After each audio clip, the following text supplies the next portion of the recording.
Hello my dear friends, welcome to Lucky Education. और आज हम देखेंगे क्लास 7th की ज्योग्राफी का चैप्टर नंबर 4 का लेक्चर नंबर 2। जैसा कि आपको पता है, हम डिस्कस कर रहे हैं क्लास 7th की एनसीईआरटी वाली ज्योग्राफी अवर एनवायरनमेंट, और इसका चैप्टर नंबर 4 चल रहा है। 3 चैप्टर अब तक हम कंप्लीट कर चुके हैं, तो उनको जरूर देखें आप। तो आज का जो टॉपिक है वो है, 3 टॉपिक आज हम डिस्कस करेंगे। एक तो ग्रीन हाउस इफेक्ट क्या होता है, ग्लोबल वार्मिंग क्या होती है, और इफेक्ट्स ऑफ ग्लोबल वार्मिंग कि मतलब ग्लोबल वार्मिंग जो होती है उसके क्या क्या प्रभाव पड़ते हैं। तो ये टॉपिक अलग से नहीं दे रखे, मगर मैंने इनको कवर करा रखा है ताकि आपकी अंडरस्टैंडिंग अच्छी तरह से क्लियर हो सके। और ये चीज़ें आपको बहुत ज़्यादा हेल्प करेंगी, क्योंकि बीच बीच में ये टर्म आते रहते हैं कि global warming, green house effect. तो ये चीज़ें हमें क्लियर होना बहुत ज़रूरी है, ताकि फिर आगे की क्लासेस में भी हमें हेल्प हो। ठीक है, तो ऐसी चीज़ें अगर आएंगी तो मैं उसको अलग से वीडियो जरूर बनाऊंगा, ताकि हमारा फोकस ये है कि जो सब्जेक्ट है वो अच्छी तरह से अपनी क्लियर होनी चाहिए, कैसे भी क्लियर हो। ठीक है, चाहे हमें उसके लिए आउट ऑफ द बॉक्स जाना पड़े तो हम बिल्कुल जाएंगे। तो आज का जो टॉपिक हम कवर करने वाले हैं वो एक तो ग्रीन हाउस इफेक्ट क्या होता है, ग्रीन हाउस गैसेस क्या होती हैं, कौन कौन सी होती हैं, और ग्लोबल वार्मिंग क्या होती है, और इफेक्ट ऑफ ग्लोबल वार्मिंग। इन चीज़ों को हम डिस्कस करेंगे। सबसे पहले ग्रीन हाउस को समझो। देखो, ग्रीन हाउस क्या एक कॉन्सेप्ट है। यहाँ पर क्या होता है, जो मतलब ठंडे प्रदेश होते हैं, आपने ठंडे प्रदेशों में देखा हुआ है, तो वहाँ पर क्या है, फसल वसल उगाना, पेड़ पौधे उगाना बहुत ज़्यादा डिफिकल्ट होता है। वहाँ पे वेजिटेशन उगाना, ग्रो करना, इट्स क्वाइट डिफिकल्ट। तो ऐसे केसेस में कॉन्सेप्ट आया कि वहाँ पर एक ग्लास का घर बनाते हैं, ग्लास का घर बनाते हैं, ग्लास का हाउस बनाते हैं, जिसको हम ग्रीन हाउस बोलते हैं। तो इस ग्लास के हाउस में क्या खासियत होती है इसकी, जो चारों तरफ से क्या रहता है, कवर्ड रहता है। इस ग्लास के हाउस में सन की रेज आ तो सकती हैं मगर वापस नहीं जा सकती। तो इससे फ़ायदा क्या होगा, इससे फ़ायदा ये होगा कि सन की रेज अंदर आएंगी, तो अंदर के एरिया में, जितने एरिया में घर बना हुआ है, वहाँ पर टेम्परेचर क्या हो जाएगा, बढ़ जाएगा। और रात में भी वो टेम्परेचर को थोड़ा थोड़ा मेंटेन करके रहेगा। मतलब बाहर का एनवायरनमेंट भले ही ठंडा हो, कोल्ड हो, मगर अंदर का एनवायरनमेंट कैसा रहेगा, कोल्ड रहेगा। तो यहाँ पर ग्रीन हाउस में ये जो कांच का घर है, जो ग्लास है इसके चारों तरफ, ये क्या कर रहा है, सन की रेज जो आ रही है, ये अब जनरली क्या होता है, सन की रेज आती हैं, इसको हम इंसोलेशन बोलते हैं, और वापस चली जाती हैं एटमॉस्फेयर में। ठीक है, तो ऐसे करके बजट क्या रहता है, हीट बजट मेंटेन रहता है। मगर यहाँ पर जो ग्लास का हाउस है, ग्लास का घर है, ये क्या कर रहा है, सन की रेज जो वापस जा रही हैं रेडिएट होकर, उनको ट्रैप कर लेता है। ट्रैप का मतलब फंसा लेता है, बाहर नहीं जाने देता। हो सकता है कुछ चले, पर मतलब मोस्टली वो ये क्या कर लेता है, ट्रैप कर लेता है, जिससे अंदर का टेम्परेचर क्या हो जाता है, बढ़ जाता है। ये जो इफेक्ट है, मतलब सन की रेज को ट्रैप करना, यही क्या है, ग्रीन हाउस इफेक्ट है। अब इसी को हम देखेंगे पृथ्वी के रेफरेंस में, अर्थ के रेफरेंस में देखेंगे, तो अर्थ में भी यही होता है। अर्थ में सन की रेज आती हैं, ठीक है, और फिर वापस चली भी जाती हैं, पर वापस पूरी रेज नहीं जाती, कुछ रेज यहाँ पर ट्रैप कर ली जाती हैं, और उनको ट्रैप करने वाली जो गैसेस होती हैं उनको बोलते हैं ग्रीन हाउस गैसेस। ठीक है, चलो तो एक बार आगे बढ़ते हैं। तो पहले 2 कॉन्सेप्ट और समझ लो, इनको हम आगे भी पढ़ेंगे। एक है इंसोलेशन और एक है टेरेस्ट्रियल रेडिएशन। ढंग से समझना इनको। इंसोलेशन का मतलब क्या, ये हैं हमारे सूर्यदेव, सूर्यदेव हैं। अब आप सूर्यदेव का काम बताइए, सन से क्या निकलती हैं, रेडिएशन से निकलती हैं, या सन की रेज आती हैं, और सन की रेज आके पृथ्वी को क्या करती हैं, गर्म करती हैं। तो ध्यान देना, पृथ्वी पर आने वाली सन की जो रेज है, टोटल जो हीट है, वो क्या कहलाती है, इंसोलेशन। मतलब सन से पृथ्वी पर पहुंचने वाली जो हीट है, जो रेज वो जो आ रही हैं, वो क्या कहला रही है, इंसोलेशन। अब पृथ्वी पर ये हीट आ तो गई, ये वापस एनवायरनमेंट में क्या हो जाती है, रिफ्लेक्ट हो जाती है। ठीक है, अब हो सकता है ये मतलब कुछ परसेंटेज पृथ्वी पर रह जाए, मगर मोस्ट ऑफ द पार्ट क्या हो जाता है, इसका वापस रिफ्लेक्ट हो जाता है। अगर नहीं रिफ्लेक्ट हो तो पृथ्वी पिघल जाएगी भाई। ठीक है, तो इसलिए एक तो हमने देखा इंसुलेशन क्या है, सन की रेज जो अर्थ पर आ रही है, तो टोटल जो सन की रेज रिसीव हो रही है, तो टोटल जो सन की हीट रिसीव हो रही है अर्थ पर, उसको तो हम बोले इंसोलेशन। अब जो अर्थ से वापस जो रेडिएट होकर जा रही हैं एटमॉस्फेयर में, वो चीज़ कहलाती है terrestrial radiation. I hope it is clear.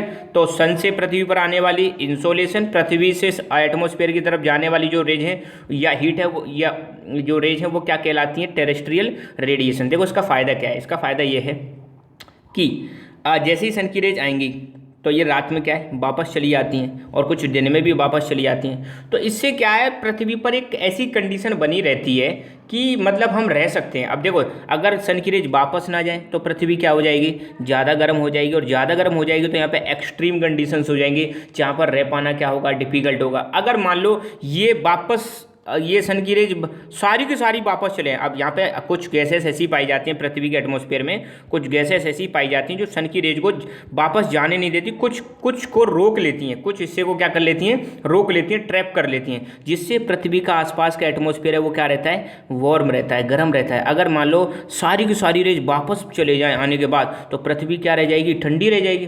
तो ज़्यादा ठंडे एरिया में भी नहीं रह सकते। आपको पता है जो पोलर एरियाज होते हैं वहाँ पर भी लाइफ क्या है, पॉसिबल नहीं है। ठीक है, तो बस यही कॉन्सेप्ट है, ध्यान रखना। तो ग्रीन हाउस इफेक्ट का मतलब क्या है, ये एक प्रोसेस है, ठीक है, जहां पर क्या होता है, सन की हीट को ट्रैप कर लिया जाता है अर्थ के एटमॉस्फेयर के द्वारा। सिंपल सी बात है, ठीक है।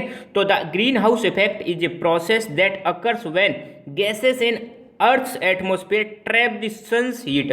मतलब पृथ्वी के एनवायरनमेंट में जो गैसेस पाई जाती हैं, अब जैसे ये पृथ्वी हो गई, ये सन हो गई, सन से आने वाली रेडिएशन को क्या बोलते हैं पृथ्वी पर, इंसोलेशन। वापस जो जा रही है उसको हम क्या बोलते हैं, टेरेस्ट्रियल रेडिएशन। अब सन की रेज आती हैं और जाती हैं, मगर कुछ हिस्सा इनका ट्रैप कर लिया जाता है, और इसको ट्रैप करने वाली जो गैसेस हैं, ट्रैप करने वाली जो गैसेस हैं, उन्हीं को हम बोलते हैं ग्रीन हाउस गैसेस। तो जब भी आप वर्ड सुनो ग्रीन हाउस गैसेस, तो इनकी खासियत होती है कि अर्थ से जो वापस रेडिएट होकर सन की एनर्जी जा रही है उसको क्या कर लेती हैं, ट्रैप कर लेती हैं, रोक लेती हैं। जैसे कि हमने देखा था ग्रीन हाउस में जो कांच था, ग्लास था, जो ग्लास क्या कर रहा था, सन की रेज को ट्रैप कर रहा था। ऐसे ही यहाँ पर ये ग्लास की तरह ही काम कर रही हैं कौन, ग्रीन हाउस गैसेस। और ये इनको रोकने के बाद इससे क्या होगा, पृथ्वी के आसपास का एटमॉस्फेयर कैसा रहेगा, गर्म रहेगा। तो greenhouse effect is the warming मतलब गर्म होना किसी चीज का, that happens when certain gases in earth atmosphere trap heat. तो मतलब ग्रीन हाउस इफेक्ट क्या है, एक वार्मिंग है, जो गर्म करना किसी चीज को, जिससे क्या होता है, और इसमें होता क्या है, कुछ निश्चित गैसें, कुछ सर्टेन गैसेस, अभी बताऊंगा मैं कौन कौन सी गैसेस हैं। कुछ गैसेस क्या करती हैं अर्थ के एटमॉस्फेयर में, हीट को ट्रैप कर लेती हैं, हीट को रोक लेती हैं, इसी को हम बोलते हैं ग्रीन हाउस इफेक्ट। और इस प्रोसेस से पृथ्वी क्या हो जाती है, थोड़ी वार्म हो जाती है, गर्म रहती है, और गर्म रहना ये हमारे लिए भी लाभदायक है, ठीक है, नहीं तो ज़्यादा ठंडा हो जाएगा तो दिक्कत हो जाएगी। और the greenhouse effect is the one of the thing that makes earth comfortable place to live. और ग्रीन हाउस इफेक्ट की वजह से क्या होता है, ये पृथ्वी को ऐसा बनाता है जहाँ पर हम आसानी से लाभदायक या कंफर्टेबल मतलब आसान जो लाइफ है वो हम जी सकते हैं, आरामदायक ज़िंदगी हम यहाँ पर जी सकते हैं, ना तो ज़्यादा गर्मी रहेगी और ना ज़्यादा सर्दी रहेगी।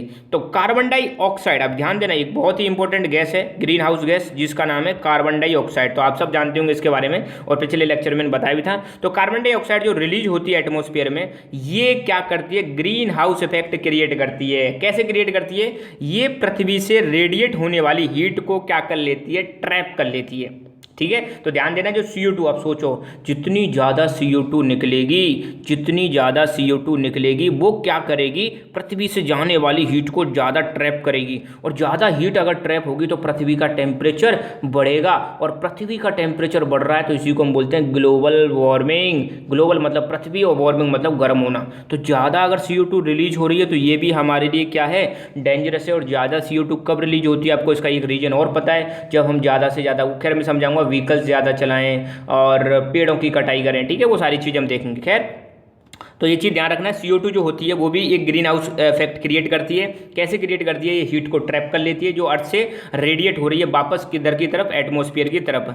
अब बिना इन गैसेस के, बिना ग्रीन हाउस गैसेस के अर्थ क्या हो जाएगी, बहुत ही ज़्यादा कोल्ड हो जाएगी, और बहुत ही कोल्ड कंडीशंस में रहना हमारे लिए क्या होगा, डिफिकल्ट होगा। तो I hope green house effect आपको समझ में आ गया। मैं दोबारा बता रहा हूँ, ग्रीन हाउस इफेक्ट का मतलब ये है कि जो अर्थ से जो वापस हीट रेडिएट हो रही है उसको क्या करना, ट्रैप करना, या किसी चीज़ को वार्म रखना, ठीक है, ट्रैप करके। तो यहाँ पर वही चीज़ है, ट्रैप कर रहे हैं, सन से आने वाली रेज इंसोलेशन, वापस जाने वाली टेरेस्ट्रियल रेडिएशन। तो जो वापस जाती है उसका कुछ हिस्सा क्या कर लिया जाता है, ट्रैप। और ट्रैप कौन करता है, इनको ग्रीन हाउस गैसेस इनको क्या करती हैं, ट्रैप करती हैं, और ट्रैप करके ये क्रिएट करती हैं ग्रीन हाउस इफेक्ट, जिससे पृथ्वी थोड़ी सी क्या रहती है, गर्म रहती है, ठीक है। तो यहाँ पर आप देख सकते हो, ये सन है, सन की लाइट, कुछ लाइट वापस जा रही है, और कुछ हीट जो है ट्रैप कर ली जाती है कुछ गैसेस के द्वारा, जिनको हम क्या बोलते हैं, ग्रीन हाउस गैसेस। ट्रैप का मतलब रोक लेना, फंसा लेना। तो कुछ गैसेस हैं जैसे मीथेन हो गई, कार्बन डाइऑक्साइड हो गई, क्लोरोफ्लोरो और नाइट्रस ऑक्साइड। तो यहाँ पे कुछ गैसेस हैं, आपको हमेशा याद रखनी है ग्रीन हाउस गैसेस में,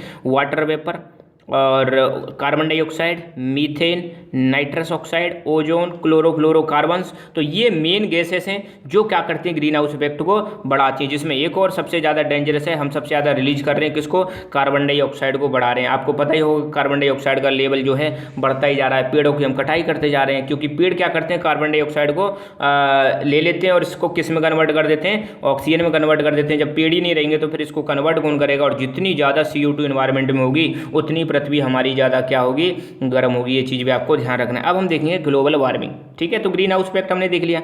तो ग्लोबल वार्मिंग का मतलब क्या है, ग्लोब मतलब पृथ्वी, वार्मिंग मतलब गर्म होना। The average rise in the temperature of earth is known as global warming. पृथ्वी के जो एवरेज टेम्परेचर है उसमें क्या होना, बढ़ोतरी होना, क्या कहलाता है, ग्लोबल वार्मिंग। इसमें थोड़ा समय लगता है, ऐसा नहीं कि एक ही दिन में बढ़ जाता है। जब CO2 का लेवल, अब देखो इसके लिए रेस्पॉन्सिबल कौन है ग्लोबल वार्मिंग के लिए, ग्लोबल वार्मिंग के लिए रेस्पॉन्सिबल है ग्रीन हाउस गैसेस। यहाँ पे गैसेस मिसिंग है, तो greenhouse gases are responsible for global warming. तो ग्लोबल वार्मिंग के लिए जिम्मेदार, अब देखो ग्रीन हाउस गैस क्यों जिम्मेदार है, अगर ज़्यादा ग्रीन हाउस गैसेस होंगी इन्वायरमेंट में, अगर ज़्यादा ग्रीन हाउस गैसेस होंगी तो वो ज़्यादा हीट को ट्रैप करेंगी, और ज़्यादा हीट को ट्रैप करेंगी तो पृथ्वी का टेम्परेचर भी क्या रहेगा, ज़्यादा रहेगा, और जिसकी वजह से पृथ्वी क्या होगी, गर्म होगी। और यही प्रोसेस क्या कहलाता है, ग्लोबल वार्मिंग कहलाता है। अब पृथ्वी ज़्यादा गर्म होगी तो इसके भी नुकसान है। क्या नुकसान है, अब सोचो यार, टेम्परेचर बढ़ जाएगा पृथ्वी पर तो हमारे लिए भी तो कंडीशन, मतलब हमारे लिए भी तो दिक्कत आएगी, प्लांट्स के लिए दिक्कत आएगी, एनिमल्स के लिए दिक्कत आएगी हमारे, मतलब इससे क्या हो, क्लाइमेट चेंज होगा, जलवायु में परिवर्तन हुआ, और climate change is very dangerous thing. Okay, चलो अब देखते हैं ग्लोबल वार्मिंग के प्रभाव क्या हैं।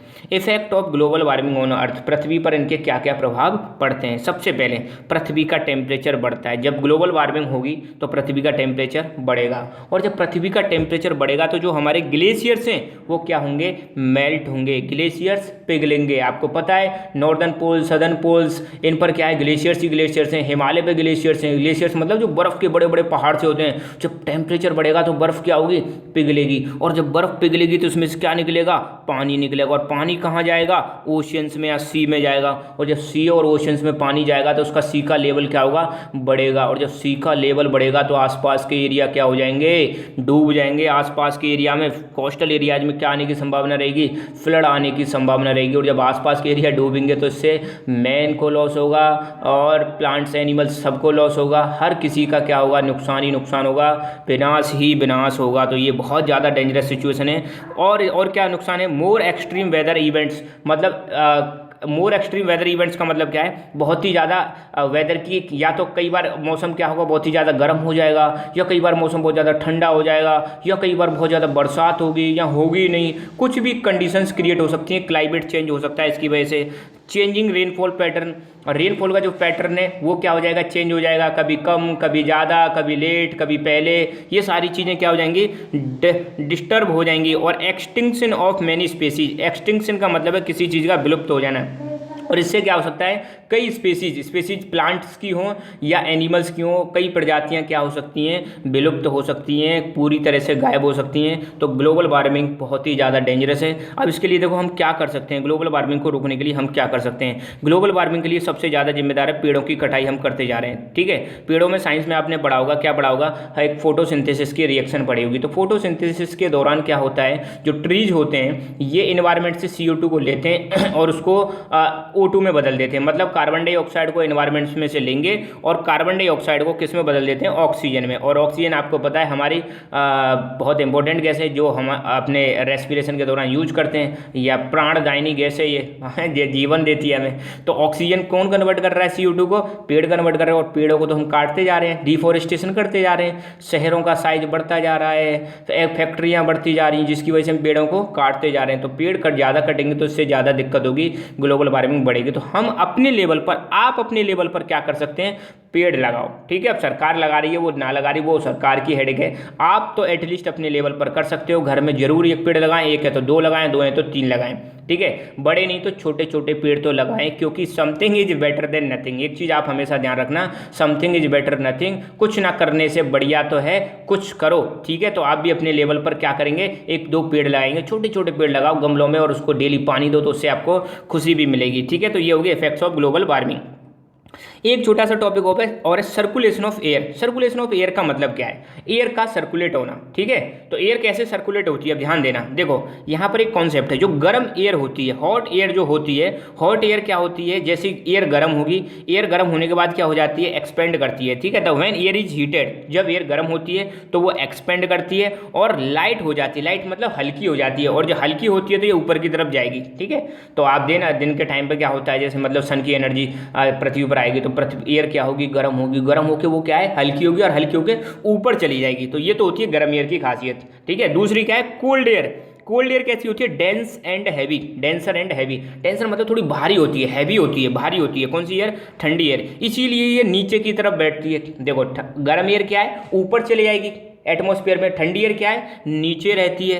When hot air is rises, जैसे ही हॉट एयर ऊपर जाने की कोशिश करती है तो जो ठंडी एयर है उस जगह को क्या करेगी, फिल कर देगी। मान लो यहाँ से हॉट एयर ऊपर गई और यहाँ पर ठंडी एयर है, तो ये जो खाली स्थान जो हो गया है, ये जो ब्लैंक हो गया, इसको भरने की कोशिश करेगी कौन सी एयर, इसको भरने की कोशिश करेगी कोल्ड एयर। तो ऐसे करके क्या हो जाता है, सर्कुलेशन होने लगता है। क्या होने लगता है, एयर का सर्कुलेशन होने लगता है। तो when hot air rises, cold air from the surrounding area rushes there to fill in the gap. ये जो गैप क्रिएट हो रहा है उसको फिल करने के लिए आसपास से ठंडी एयर भागती है और उसको एरिया को कवर करती है, और इस प्रकार एयर सर्कुलेशन स्टार्ट होता है। इसको यहाँ पे देखते हैं, जैसे ही मान लो यहाँ पे ऐसे समझो कि यहाँ पे एयर गर्म हुई, गर्म होने के बाद ये ऊपर गई, ऐसे चली गई, मान लो एक इधर डायरेक्शन में चली गई, फिर गर्म होने के बाद ये ठंडी होगी, ठंडी होने के बाद ये नीचे आएगी। अब ध्यान दो, जैसे ही यहाँ पे ये एयर ऊपर जाएगी तो आसपास की एयर इसको क्या करने की कोशिश करेगी, आसपास की एयर इसको फिल करने की कोशिश करेगी। ऊपर जाके फिर ये ठंडी होगी, ठंडी होगी तो नीचे आने की कोशिश करेगी। तो ऐसे करके एयर का क्या हो जाता है, सर्कुलेशन स्टार्ट हो जाता है। क्या हो जाता है, सर्कुलेशन स्टार्ट हो जाता है, ठीक है। तो ठंडी एयर ध्यान रखना हल्की होती है और ऊपर की तरफ जाती है,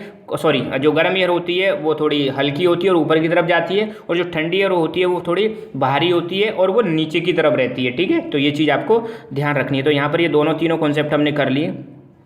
तो आप हमारा Telegram channel Lucky Education join कर सकते हो, जहाँ पर आपको हमारा study material as well as जितने भी वीडियोज हैं उनकी नोटिफिकेशन आपको मिलती रहेगी। So thank you so much, keep learning, keep enjoying and God bless you all.